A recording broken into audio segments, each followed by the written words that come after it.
Сәлем достар, бүгін жүгеріні дұрыс пісіру әдісімен бөлісетін боламын. Жүгерінің құрамы дәрумендермен темірге және крахмалға өте бай. Сондай-ақ бұл өнімді күнделікті қолданатын болсаңыз, нәтижесінде денсаулықты жақсартып, иммунитетті күшейтеді және терінің қартаюын тежейді. Қуырылған жүгеріге қарағанда қайнатылған жүгерінің пайдасы көп және өте дәмді болады. Менімен бірге видеоны соңына дейін мұқият қарап, арнаға тіркелуді ұмытпаңыздар. Алдымен жүгері собығын алып, сыртқы қабығын аршимыз. Қабығын тастамай, оны да пайдаланатын боламыз. Барлығын осылай тазалап алып, екі шетін кесіп тастаймыз.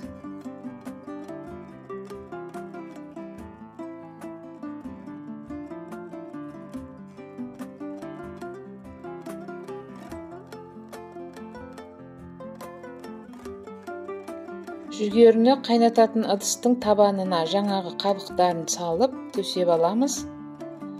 Одан кейін барып шикі жүгерілерді жақсылап орналастырып саламыз.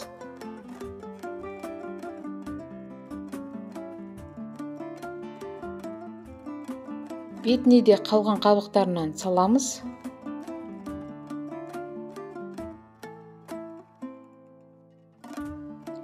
Жаңағы жүгері салған ыдысымызды отқа қойып, артынша үстінен қайнап тұрған ыстық суды құямыз.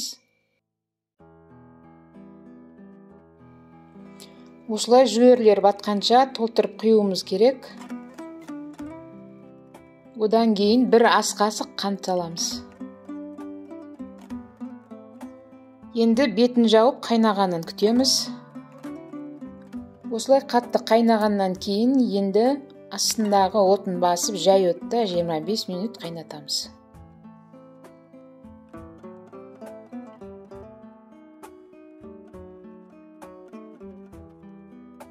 Бетін жауып 25 минут бұқтырып пісіріп алдық.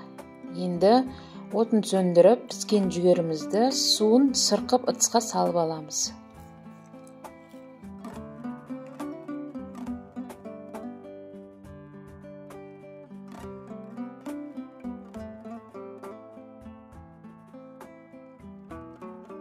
Міне кереметтей болып піскен жүгеріміз дайын болды.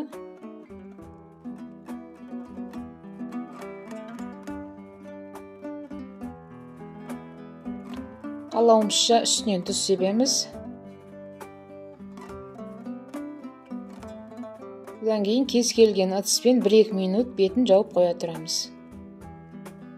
Жаңағы сепкен тұзымыз жүгеріге жақсы сіңу үшін осылай жасаймыз.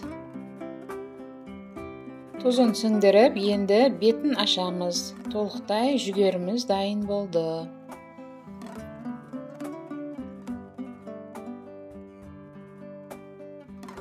Жүгері ыстық кезінде сармай жағып жеуге де болады.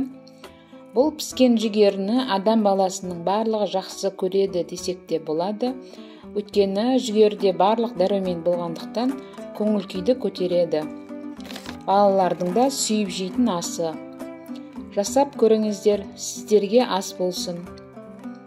Видео рецепт ұнаса лайк басып, арнаға тіркелуді ұмытпаңыздар, және достарыңызбен де бөлісіп қойыңыздар.